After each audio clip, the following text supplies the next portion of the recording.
Bonjour et bienvenue sur Softing IT Network Channel.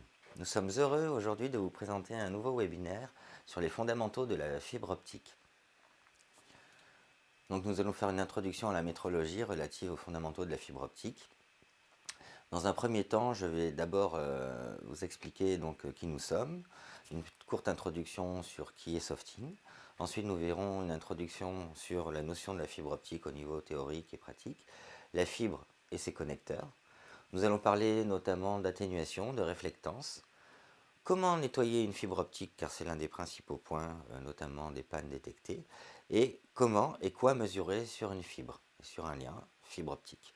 Notamment, vous passerons ensuite à une question-réponse. Alors, qui sommes-nous? Nous allons faire une courte introduction pour vous expliciter qui nous sommes. Alors, Softing AG Holding est un groupe formé de 3 entités. Nous avons été fondés en 1979. Nous sommes rentrés en bourse en 2000. Aujourd'hui, nous accusons un chiffre d'affaires de 90 millions d'euros pour un potentat de 400 employés. Nous sommes représentés localement par nos propres employés et à travers le monde, au travers de structures notamment de R&D et de structures commerciales. Automotive est un des leaders du marché avec plus de 90 000 installations sur le marché en croissance des systèmes de test et de diagnostic dans l'électronique automobile. Partout dans le monde, les constructeurs automobiles et fournisseurs de systèmes et de calculateurs s'appuient sur des outils et des solutions éprouvées de Softing. L'approche transversale des solutions de Softing contribue de manière significative à la qualité et à la fiabilité de la mise en réseau des véhicules. La deuxième entité, s'appelant Industrial, est en charge. Nous concevons et connectons des composants d'automatisation divers et variés pour fournir des données dans l'atelier et pour les tâches de contrôle et une analyse plus approfondie sur tout ce qui va être ligne de production, notamment en fort partenariat avec Siemens et Schneider. Et pour notre part, Softy IT Networks est une entité de métrologie dans le domaine de l'IT pour la mesure, la qualification et le test de réseaux cuivre et fibre optique, sur aussi des fonctions réseau actif. Donc, nous concevons des solutions de vérification, qualification et certification. Comme je vous l'ai notifié à l'instant, donc là, vous pouvez voir que notre centre R&D se trouve à Munich et Singapour. Nous avons un bureau commercial à Shanghai qui va permettre d'avoir nos activités sur toute la zone Asie-Pacifique. Munich, bien sûr, est en charge de la Russie, l'Ukraine, les pays de l'Est avec Vienne. Londres, Paris, Milan sont des entités bien distinctes pour chaque marché locaux, avec un bureau sur la partie Knoxville, Tennessee, qui est en charge de nos activités sur toute la partie États-Unis et Amérique du Sud. Voilà. Pour ma part, en France, nous opérons aussi le marché africain sur tout ce qui est pays d'Afrique francophone et Maghreb. Alors, nous allons vous expliquer les 3 granularités de nos solutions sur des strates bien spécifiques. Donc, comme vous pouvez le voir, la première strate est la vérification des outils en ligne de continuité qui permettent de vérifier, de diagnostiquer en live sur un chantier, sur une infrastructure, les premiers éléments de diagnostic et de dépannage. Ensuite vient la qualification de lien qui va permettre de générer des recettes fonctionnelles sur des infrastructures passives et actives, et notamment la certification qui permet de faire des recettes réglementaires et légales vis-à-vis de normes et de standards établis par des laboratoires avec les fabricants d'outils de test et de mesure que nous sommes et les fabricants de câbles en cuivre et fibre optique avec lesquels nous travaillons de manière très établie et très concentrée sur ces typologies d'activités. Alors nous allons passer à la deuxième partie qui est une introduction donc, au sujet principal de ce webinaire. Qu'est-ce que la fibre optique? Comment est-elle née? Quelles sont ses spécificités physiques? Quels en sont ses éléments théoriques? Donc, nous allons découvrir ça ensemble à l'instant. Nous allons commencer les fondamentaux au niveau de la fibre optique par un graphique qui exprime en fait la demande et la croissance exponentielle de la tendance de transmission de données et sa vitesse à travers les années. Donc depuis 1970 jusqu'à nos jours. Vous voyez que la demande en bande passante est assez conséquente. Nous voyons la tendance et son augmentation constante. La transmission d'une bande passante est de plus en plus grande, avec 1 gigabit, 5 gigabits, 10 gigabits, 40 gigabits Ethernet aujourd'hui, surtout dans les environnements de data center, et jusqu'à 10 gigabits Ethernet dans les niveaux du tertiaire, du résidentiel ou bien de l'industriel. Nous devons donc tous nous assurer que tout cela fonctionne correctement. Tous les 5 à 7 ans, les vitesses se multiplient par 2.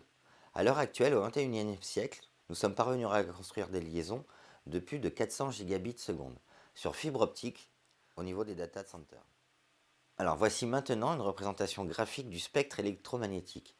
Basse fréquence, haute fréquence et microwave fréquence, les micro-ondes, qui fonctionnent aux alentours au-dessus des 2,5 GHz.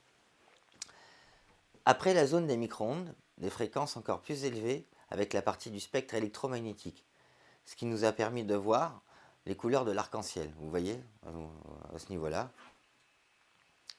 Donc elles oscillent environ entre 400 et 700 nanomètres. Et puis va les rayons X, les rayons gamma, qui sont extrêmement dangereux. Et maintenant, pour illustrer notre propos aujourd'hui, avec la fibre optique, en ce qui nous concerne, c'est la transmission de données. Nous utilisons donc des ondes invisibles, dites infrarouges, juste au-delà du spectre visible. Souvenez-vous de cette recommandation importante. Ne jamais regarder une source de puissance émise au connecteur lorsque vous manipulez de la fibre optique. Que ce soit sur de la photométrie ou de la réflectométrie, c'est un certificateur, un stylo laser, ou bien un réflectomètre, un OTDR. Pour continuer, nous allons maintenant vous expliciter ce qu'est la fibre, les composants de la fibre et ses connecteurs. Alors, comme vous pouvez le voir sur ce graphique, les gaines sont vides, elles sont emplies de jets ou compactes. Notez leur grosseur. Donc c'est très important. Au niveau des fibres, sur des gaines verticales, vous aurez ces typologies de fibres. Et sur du LAN, avec une nécessité de fibres un petit peu plus souples, et puis des courtes distances, vous aurez des gaines moins épaisses.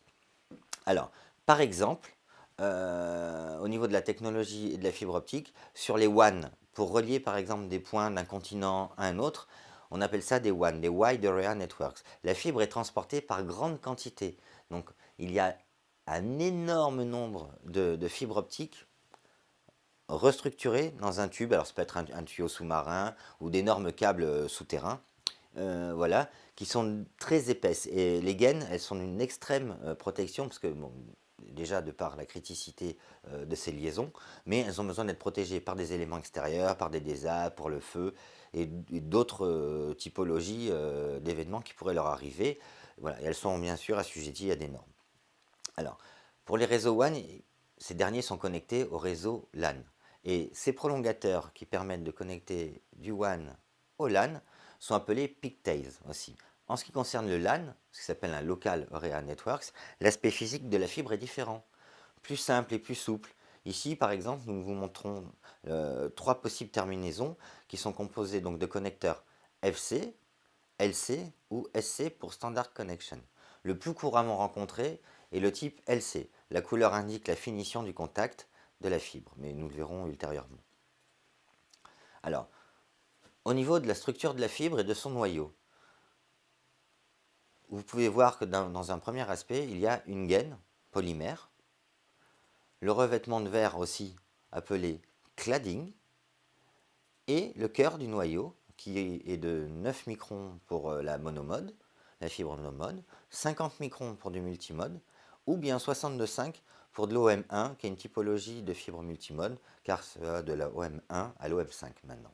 Et nous parlerons ultérieurement de la POF, la fibre optique en plastique, pour des liaisons de très courte distance. Qu'est-ce qu'une bonne connexion? Les trois principes de base d'une connexion parfaite de la fibre, c'est très simple. C'est que ce soit la connexion la plus propre possible.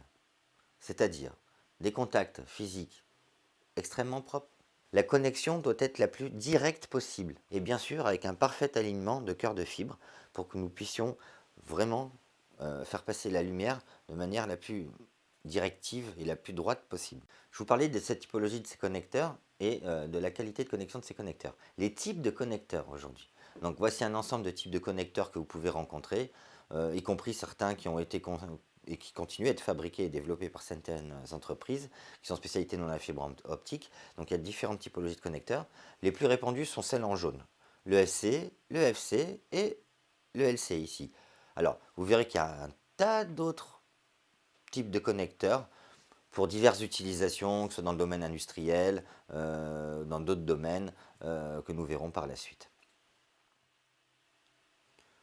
En termes de constituants de fibres et de mode opération physique, vous allez voir que la lumière peut être atténuée et que cette atténuation optique de la lumière et mesurée, elle, en dB, en décibels. Alors c'est peut-être un peu nouveau pour certains au niveau de notre audience aujourd'hui, mais nous avons ajouté ce petit tableau pour bien comprendre en fait quel est cet élément d'atténuation optique. En fait, quand un ray de lumière traverse un matériau ou un environnement, vous voyez qu'il est altéré, la transmission de la lumière est altérée, ce qu'on appelle une atténuation optique. Donc à travers l'eau du Rhône, par exemple, l'atténuation en dB est très forte, elle est de 100 000 dB par kilomètre, c'est-à-dire une vision sans altération seulement de 3,3 cm. Vous pouvez voir par exemple à travers le brouillard, en effet, quand on est en voiture, nos phares ne pénètrent pas très loin en termes de visibilité, ça ne va pas très loin et la lumière est vite altérée ou atténuée.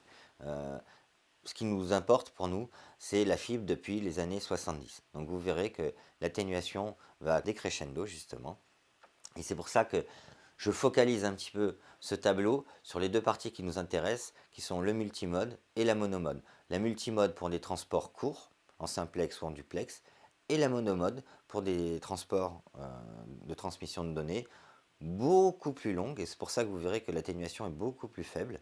En effet, donc la portée sur du multimode a une atténuation de 3 dB par kilomètre, alors que la fibre optique est de 0,4 pour 18 km. Alors, les courbes d'atténuation et la fibre optique, qu'est-ce que ça représente? Les courbes d'atténuation et la fibre optique, alors la fibre nécessite une méthodologie particulière de fabrication afin de préserver le verre, la silice dont elle est composée et qui contient des impuretés d'oxyde ou d'hydroxyde. Avec une longueur d'onde qui ne rencontre que peu d'atténuation, il est possible de faire parvenir la lumière bien plus loin. Et en fait, on ne perd que 10 dB pour 100 km. Et le signal peut être aussi régénéré avec des amplificateurs. C'est donc très utile et très efficace pour des liens de très longue distance. Considérant le spectre et la courbe d'atténuation rencontrée avec les longueurs d'onde. Les trois fenêtres optiques d'utilisation centrées à 850 nanomètres, 1310 et 1550 nanomètres.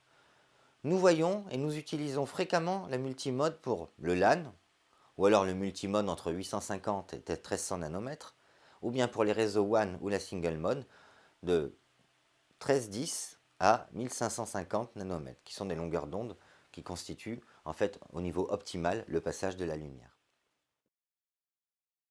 Alors, sur la structure et la performance d'un connecteur de fibre optique. Alors, le PC, contact physique. La terminaison en fait d'une férule est polie. Pour justement qu'il y ait ce contact le plus optimal possible, la férule est donc polie pour obtenir une surface convexe. Cela permet une plus grande surface d'adhérence à l'autre connecteur.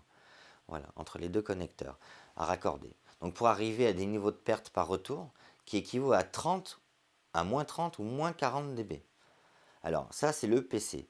Pour l'UPC qui est l'Ultra Physical Contact, c'est une forme similaire aux férules PC, permettant de diminuer la perte par retour à une plage de moins 40 à moins 55 dB, grâce à une courbure plus accentuée de la forme convexe. Et vient notamment maintenant l'APC, qui est un contact physique en angle, Angle Physical Contact, et la terminaison de la férule est polie, en forme convexe et inclinée de 8 degrés, pour permettre une nette amélioration de la perte par retour et d'atteindre un niveau de 60 dB. C'est très simple.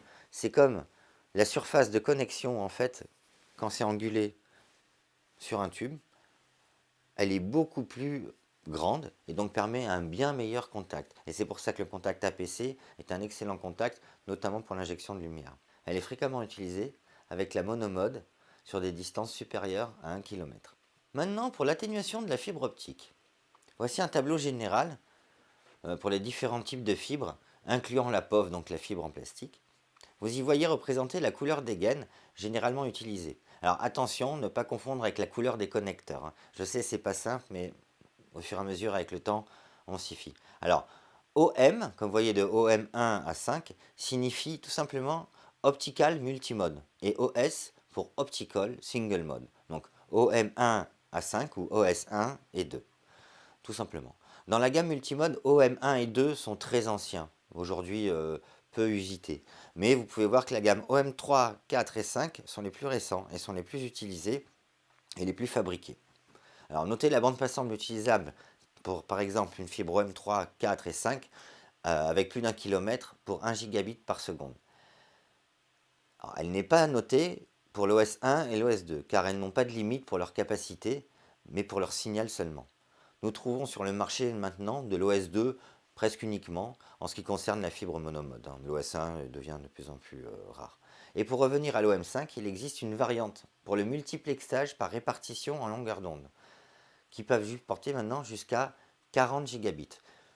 Pour être simple, en OM 3, 4 ou 5, vous pouvez aller de 1 à 40 gigabits, sachant que les bandes passantes les plus utilisées sur ces typologies de fibres sont de 1 et 10 gigas.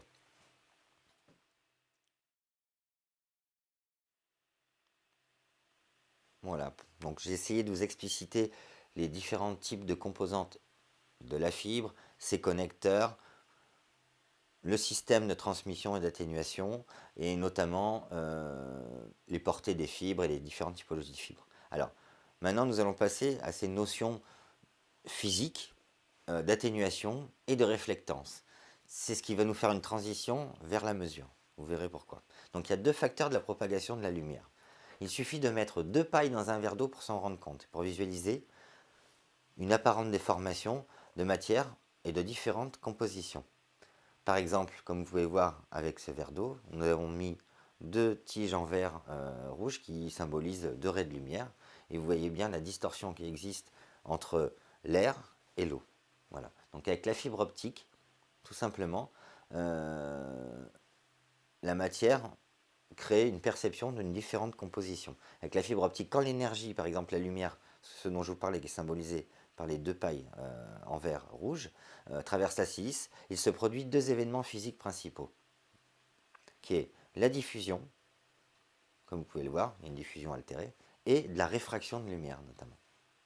Nous allons voir dans le slide suivant comment procéder. Alors l'atténuation. L'atténuation est relative à la diffusion de Raleigh. Ça se rapporte à la diffusion de signaux optiques. En grande partie grâce aux mesures associées à ces calculs, nous obtenons l'atténuation mesurée en dB. L'atténuation de la fibre optique est le résultat de 2 facteurs, l'absorption de la lumière et la diffusion. L'absorption est causée par l'absorption de la lumière et sa conversion en chaleur par les molécules du verre. Les rayons lumineux, eux, sont diffusés dans toutes les directions et la diffusion se produit le long de la longueur totale de la fibre de silice quand la lumière interagit avec les particules microscopiques qui la composent, en créant des microflashs. Les particules microscopiques ou impuretés, défauts ou régions de contrainte mécanique, comme une macrocourbure, provoquent des pertes ou des gains d'énergie, de lumière, de signal, et donc influent sur les données transmises. Au niveau de la réflectance, c'est le coefficient de Fresnel qui s'applique. Et il mesure le comportement de l'énergie ou bien de la lumière lors de son trajet dans des milieux d'indices de réfraction différents pour chaque événement. En grande partie, grâce aux mesures associées à ces calculs, nous obtenons la réflectance, mesurée elle-même en dB, en décibels. La réflexion d'une petite partie de la lumière, de l'énergie donc, entre 2 composants a des indices de réfraction différents. La réflexion optique provient des changements dans l'indice de réflexion. La perte de retour, elle, est calculée en fonction de l'impulsion de la source. Donc elle est aussi exprimée en dB et généralement sous la forme d'un nombre négatif. Donc moins et le signe décibel, dB. Quand ces rayons atteignent un milieu réfléchissant, les rayons lumineux sont renvoyés dans une seule direction. C'est la réflexion. Si les rayons passent dans un milieu à un autre, les rayons changent également de direction. On parle alors de réfraction. La déviation subie par le rayon lumineux, en changeant de milieu, dépend de la différence d'indice de réfraction entre les 2 milieux. Plus cette différence est grande, et plus la déviation est importante. Comme nous avons parlé d'atténuation et de réflectance, vous pouvez voir que la fibre doit avoir le moins d'altération dans sa transmission de lumière à l'intérieur de sa gaine, dans son cœur, que ce soit dans sa composition ou dans sa protection.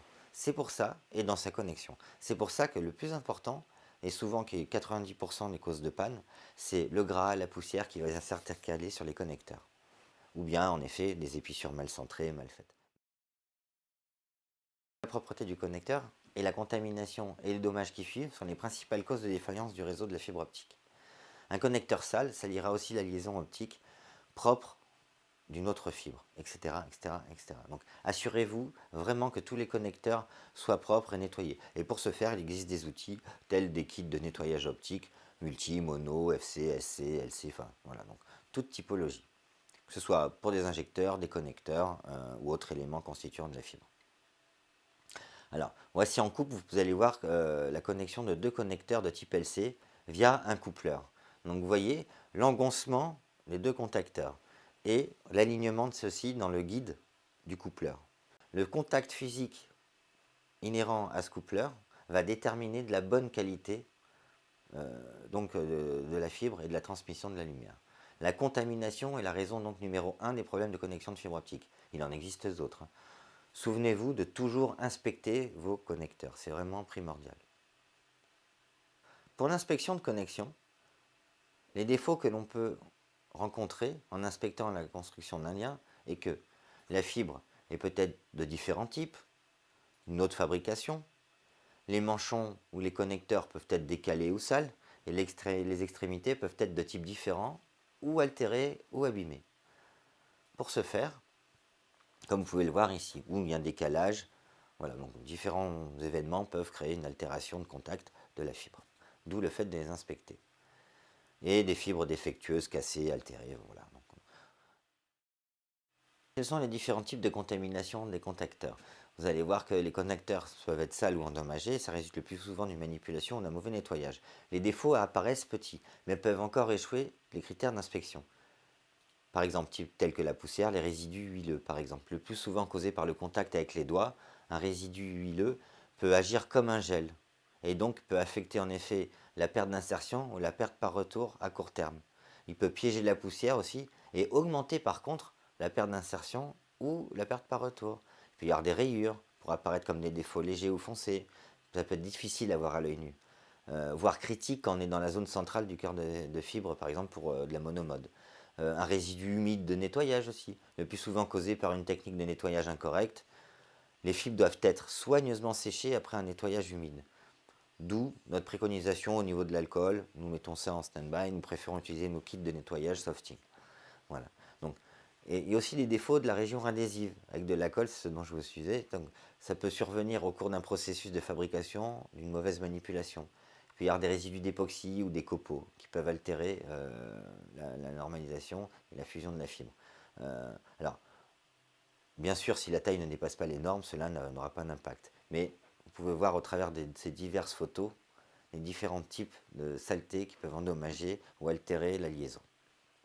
Alors, suite à ça, maintenant, nous allons passer au sujet suivant, et je vais vous parler donc de notre microscope électronique Softing, qui permet justement, alors qui fonctionne déjà sur tous nos outils, que ce soit le qualificateur, l'OTDR ou le certificateur. En fait, il y a un OCR embarqué qui va détecter les zones propres des zones à nettoyer. Et bien sûr, en créant une validation réglementaire selon les normes de propreté en vigueur sur les 4 parties, donc du cœur, du cladding et la gaine. Le microscope électronique de Softing permet d'inspecter de manière très précise et au micromètre près la qualité des connecteurs et de l'infrastructure à installer. Vraiment, c'est très important. Souvent, l'inspection, lorsque les gens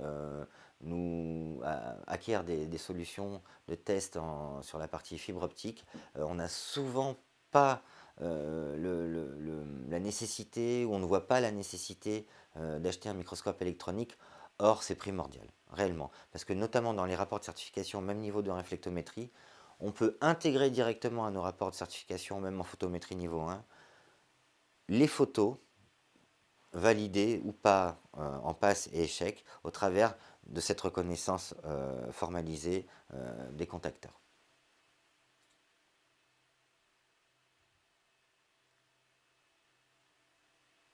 Comme exprimé précédemment, je vous ai dit donc ce microscope électronique donc fonctionnait sur tous nos outils, donc le qualificateur ici, le XG2, qui va permettre d'intégrer au test de qualification de liens en 10 Go via une émulation Ethernet de point à point, nous permet aussi d'intégrer et les photos des contacteurs de la fibre à valider, à qualifier, mais notamment vous pouvez voir au travers d'un processus un savant calcul algorithmique entre deux SFP, 1 giga ou 10 gigas, en fait, de calculer l'atténuation en live.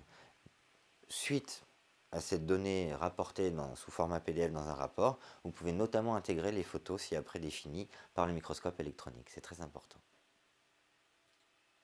Comme évoqué précédemment, je vous parlais de nos kits de nettoyage des connecteurs et vous voyez tout un panégyrique d'outils, des stylos pré-formatés pour des connecteurs spécifiques. Il existe toujours différents types de connecteurs et donc différents types d'adaptateurs pour nettoyer soit les injecteurs de l'OTDR, soit les connecteurs, soit les contacteurs. Il existe aussi des solutions d'alcool que l'on peut utiliser avec des tissus non pelucheux pour des connecteurs très sales. Mais en termes d'utilisation, quand vous utilisez notre kit de nettoyage avec ces stylos, 2 clics suffisent en général à nettoyer correctement les éléments. Sur ce 6e point, comment et quoi mesurer? Donc, nous avons vu précédemment l'atténuation, la réflectance, toutes ces notions physiques liées à la fibre optique. Maintenant, nous allons vous développer quelques éléments d'information quant aux outils de mesure. Dans un premier temps vient le VFL 5000 de Softing IT Networks, qui est en fait un stylo laser qui sert à vérifier la continuité d'un lien fibre par injection de lumière laser jusqu'à 5 km. Avec notre Wire Expert, c'est un OLTS pour professionnels, en fait qui mesure la perte d'insertion et vous permet de certifier le lien qui supportera un standard ou une application, en option avec le microscope électronique Softing et son logiciel d'analyse. Notamment, notre Fiber Expert 5000 mesure précisément si la liaison supporte un standard ou une application, mais aussi mesure chaque composant construisant le lien testé. Mesurer précisément l'atténuation avec le Wire Expert, comment on procède? La certification avec un kit de photométrie et la mesure de la perte d'insertion du câblage d'un bout à l'autre de la liaison.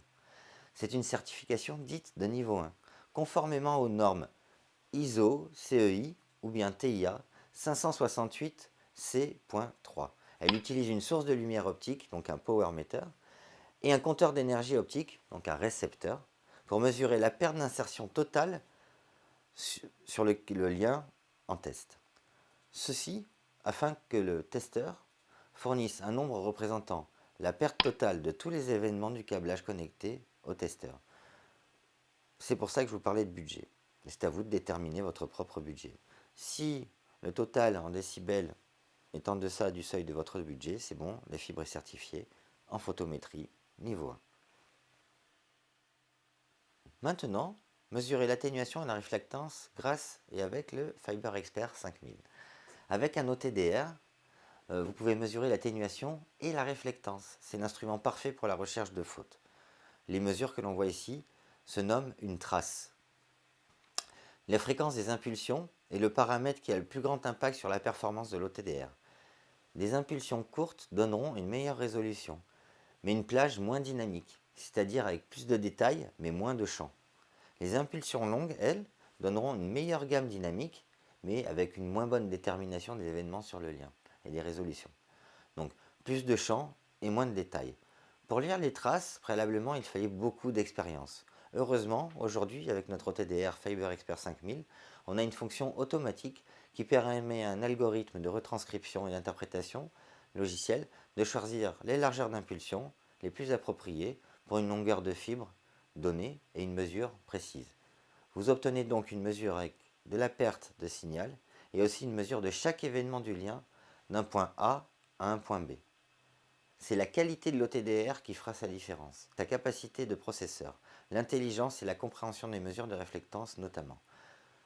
Ces systèmes embarqués d'interprétation de courbes est vraiment très utile, notamment pour les novices.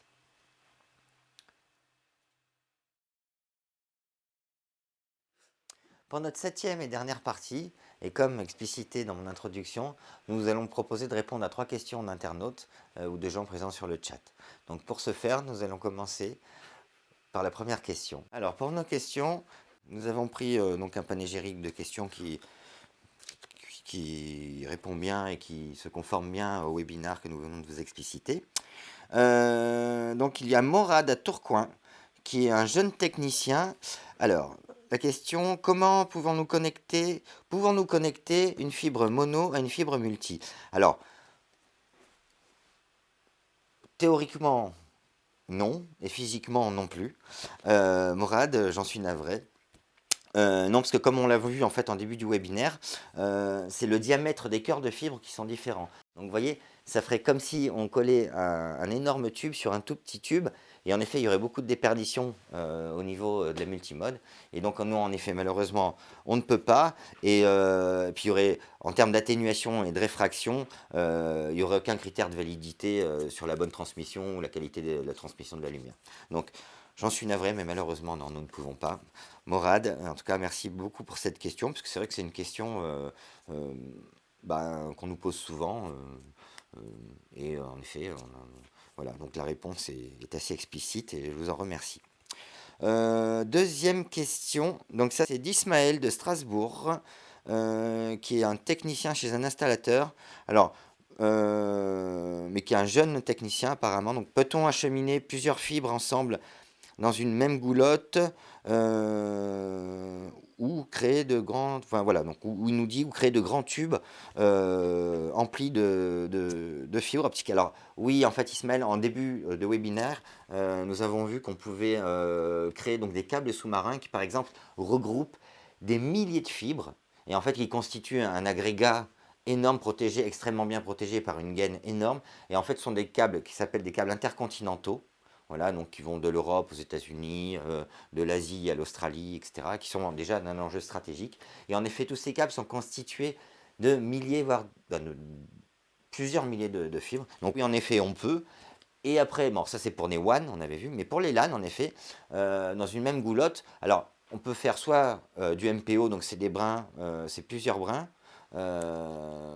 ensemble constitués dans une même gaine, ou bien du multibrin, qui sont plusieurs micro-gaines qui sont elles-mêmes dans une grande gaine. Et en effet, c'est très intéressant parce que, par exemple, pour interconnecter des bâtiments ou pour distribuer, par exemple, la fibre dans des bâtiments, dans des immeubles, que ce soit sur du résidentiel ou pour du FTTO, donc Fiber to the Office, ou FTTH, Fiber to the Home, on utilise ce type de procédé. Donc on met plusieurs fibres que l'on met dans une même gaine ou dans plusieurs fibres dans une même goulotte. Et en effet, on peut démultiplier les brins comme ça, de cette façon-là. Mais en tout cas, merci, oui, en effet, parce que c'est très important. En effet, c'est la qualité de la fibre, c'est son extrême finesse et donc son extrême marge de manœuvre en termes de possibilités d'installation. Merci pour cette question. Maintenant, Frédéric, étudiante en génie électrique, mais qui apparemment est aussi en stage courant faible chez un installateur. Donc, elle me dit, la POE est-elle valable sur de la fibre? Ah oui, parce qu'elle me met en tout cas POF. Alors non, POF ne signifie pas, pardon, comme PoE over Ethernet. Donc ça, c'est dédié vraiment à l'univers du cuivre. Le POF, en fait, c'est plastique optical fiber. Donc c'est pas power over fiber. Non, malheureusement, la fibre ne fait que conduire de la lumière. C'est de la silice, c'est du verre. Mais vous savez que c'est pas du tout conducteur. Au contraire, on s'en sert en termes de résistance, souvent, notamment dans les circuits imprimés. Et donc non, malheureusement, on ne peut pas constituer, alors peut-être jusqu'à nos jours, hein, de la part de notre niveau de connaissance pour l'instant, mais en effet, on peut délivrer que des signaux lumineux, que de la lumière, du laser, des LED, voilà, enfin de la transmission de lumière, mais qui est quand même de l'énergie, c'est peut-être pour ça que vous avez posé cette question. Donc malheureusement non, et POF signifie plastique optic fiber. Voilà. Donc ce qui est un procédé de fibres différentes de celles en silice ou en verre. Voilà, mais en tout cas, on vous remercie infiniment. Je vous remercie infiniment pour ce webinaire. Alors, c'était sur les basiques, vraiment les fondamentaux de la fibre optique. N'oubliez pas, notre catalogue est téléchargeable sur notre site web. Vous trouverez tous les liens en dessous de cette vidéo quand on la mettra en ligne. Et notamment, vous pourrez télécharger notre catalogue, diverses brochures. Voilà, donc on vous remercie infiniment et à très bientôt sur donc Softing IT Network Channel. À bientôt, merci.